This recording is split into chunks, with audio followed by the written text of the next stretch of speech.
tell me what you think that this movie boils down to and what it means. And then I'm going to tell you what I think it really is. And then we'll get into it after that. In so many words, never let your id drive the bus. Control your id, as hard as it might be sometimes. As much as you want to give in and just let your animalistic self just run amok on a school or something like that, you need to learn to control it, because eventually your id is so powerful that it will take over your life. And then once it's, in control of your life, it's very hard to reel it back in, as it were. Yeah. And I do think that JD does function very much as Veronica's id. You think about that introduction, and all of a sudden, here's this weird, mysterious, kind of cool guy who's just as smart as you, who's on that same wavelength. The difference is he's just maybe 10% crazier than you are. And he'll act on those things that usually you wouldn't act on. So I absolutely think that JD is Veronica's id, and we'll talk more about the id when we talk about the Heathers, the titular characters, in a nutshell. But as far as if you want me to boil it down to what the movie is exactly, I believe it's that. You do not let your id drive the bus. That is an amazing explanation, take, and explanation of your take.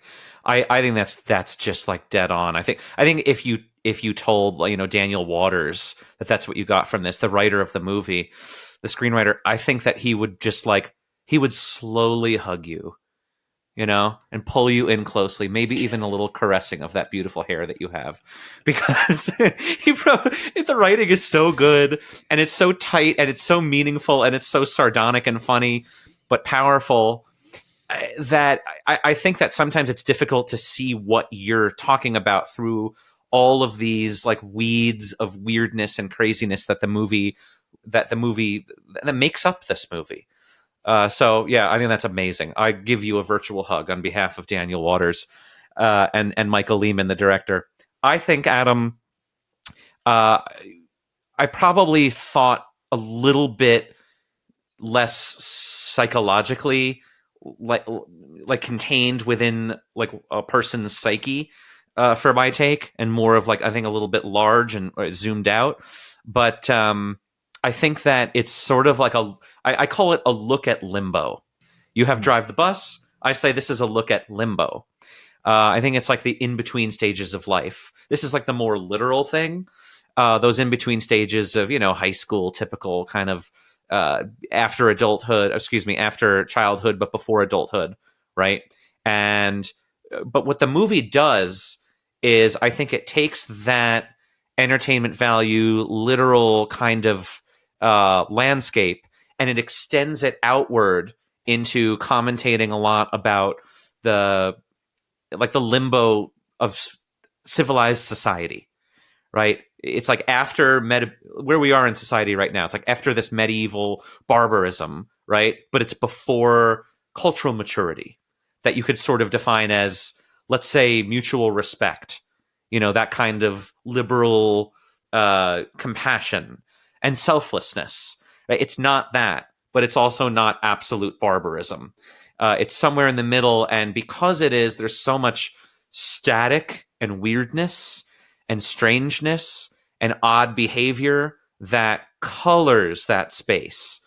And it sort of takes a snapshot of what the high school version or the high school level of society on the maturation curve is like. And it just takes that to the nines with the satire. So that's what I think that this movie is. It's funny, too, because you mentioned, that whole mentality. It's also about, if you want to think about it this way, Veronica, it's about a person relearning how to feel for others. Speaking of that kind of selflessness coming about. Yeah. Because at the beginning of the film, Veronica's, kind of abandoned this one friend, Betty, to go hang out with the Heathers. You can still feel like she's feeling terrible about having abandoned this one friend. And yet it's one of those slow things of, as everything starts to unravel, not only does she reconnect with that one friend, but she kind of helps save the life of two other people in the film. Yeah. As time progresses, it's almost like relearning how to feel for others. Which, again, when you're in high school, is a very selfish time. I mean, life's a very selfish time, but in high school in particular, it's considered a very selfish time. You're out in it for your own. It's about picking the right social group. It's about picking the right whatever. Of course, I lack these skills completely, so high school was a very long experience for me, but I digress. But it's about, to your point, learning that selflessness and climbing out of that limbo, at Yeah. least for Veronica. And I agree. And yet, even though I agree, I have to acknowledge, again, kind of on behalf of those younger listeners out there, or people that remember very clearly what it was like to be at that age. I I remember how infuriating it was for me to hear older folks, by that I just mean older than me, anyone older than I was, talk about in this sort of uh, you know, self-righteous way, which, oh, it's just a time that you're learning and you don't know exactly what adulthood is and you don't know anything and all these things that are quite condescending. Oh, yeah. But and I totally acknowledge that and I remember that, but I feel like I'm going to hitch my wagon to what you just said anyway. The reason being is that I don't think I think it's inescapable. Yeah, it is. In high school, I think no matter what you do, because you're caged in with these creatures roaming around and taking all these different strange forms and strange personalities and weird social dynamics and everything. You can't, even if, let's say that you're a high schooler who there are high schoolers that I know are listening to this podcast. I have piano students that I know listen to this podcast. So I know I'm speaking to them.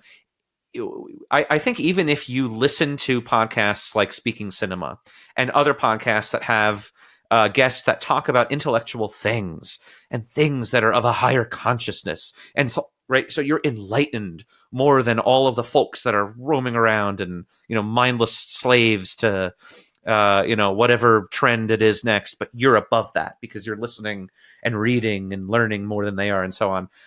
Even if you're doing all that, which I fully endorse, I think that you can't escape these challenges anyway. No, and I think comes, the film does a good job of showing that.